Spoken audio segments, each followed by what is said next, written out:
در دل تاریخ ایران باستان، افسانه‌هایی هستند که همچنان در سایه‌ای از راز و رمز فراموش شده‌اند. یکی از این افسانه‌ها داستانی است پر از عشق، خیانت و طلسمی که قدرت آن حتی ماه را به تسخیر خود درآورد. این داستان حکایت از دختری با چهره‌ای مانند ماه و طلسمی با قدرتی فراتر از هر آنچه که تصور می‌کنید دارد. این داستان نه تنها شما را به دنیای گذشته خواهد برد، بلکه در نهایت سوالاتی عمیق و پیچیده درباره عشق و سرنوشت برایتان خواهد ساخت. آماده اید تا با ما به قلب این افسانه سفر کنید؟ پس با ما همراه باشید. داستان ما از جای آغاز می شود که در سرزمین ایران باستان، در دل سرزمین‌های کوری و پرباران، دختری به نام ماه چهره در یک روستای دورافتاده زندگی می کرد.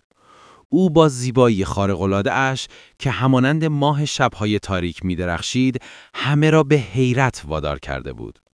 اما این زیبایی تنها چیزی نبود که باعث شهرت او شده بود.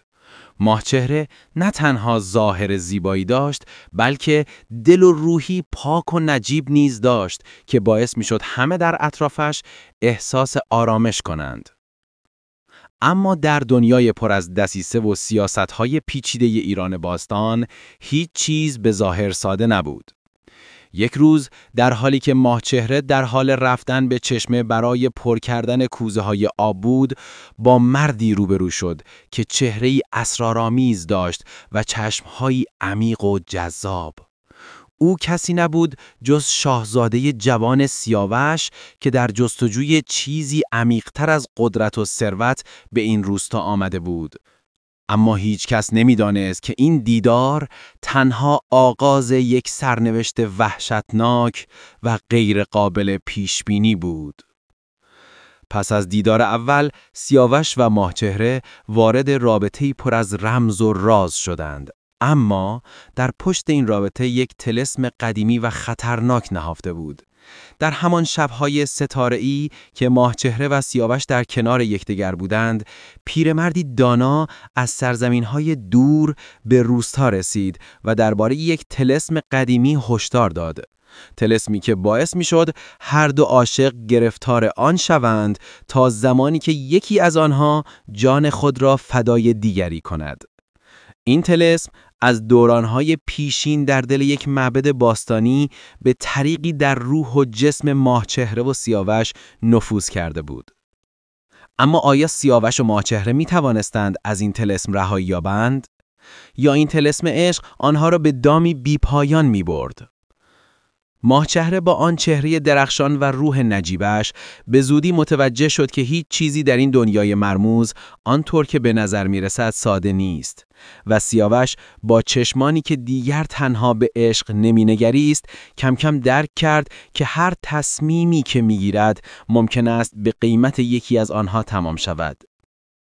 صداهای شبانه، باد، درختان، صدای عجیب یک موجود خیالی در دور دستها.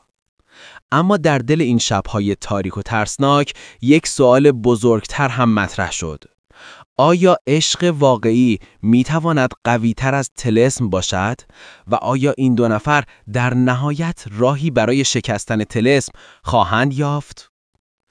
پس از هفته‌ها تلاش و جستجو، ماهچهره و سیاوش به معبدی قدیمی رسیدند که در دل کوهستان‌های دورافتاده قرار داشت. در این معبد طلسم عشق که هر دو را به هم گره زده بود، در دل سنگ‌های سرد و بیروح دفن شده بود. در آن لحظه، زمانی که ماهچهره تصمیم گرفت تا خود را فدای سیاوش کند، حقیقتی هولناک آشکار شد. در آن لحظه طلسم شکسته شد، اما شکستن طلسم به بهایی سنگین بود. در لحظه آخر پیش از آن که طلسم از میان برود، سیاوش باید جانش را فدای ماهچهره می کرد. در این راستا او در یک انتخاب نهایی حقیقتی دردناک را فهمید. گاهی اوقات عشق واقعی یعنی فدا کردن همه چیز برای دیگری. ولی سوال اینجاست، آیا این عشق واقعی توانست از مرگ و جادو پیروز شود؟ ماهچهره پس از مرگ سیاوش در معبد برای همیشه در خاطرات این مردم باقی ماند. اما شاید مهمترین پرسشی که هنوز بی جواب مانده این است: آیا عشق میتواند همزمان با فداکاری و مرگ بر طلسم‌ها و سرنوشت‌ها پیروز شود؟ این داستان از عشق، سرنوشت و طلسم‌های تاریخی هنوز هم در دل تاریخ ایران باستان میتپد. آیا شما هم باور دارید که عشق میتواند از تمام محدودیت‌ها بگذرد، یا اینکه زندگی تنها در دست تقدیر و سرنوشت است؟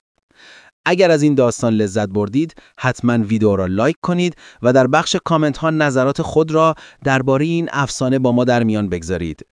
آیا شما هم معتقدید که هیچ طلسمی نمیتواند بر عشق واقعی غلبه کند؟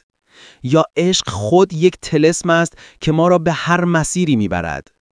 تا ویدیو بعدی در کنار شما خواهیم بود تا داستان‌های دیگر از تاریخ ایران باستان را برایتان بازگو کنیم. پس همراه ما باشید، زیرا تاریخ همیشه از رازهایی پر است که هنوز کشف نشده‌اند.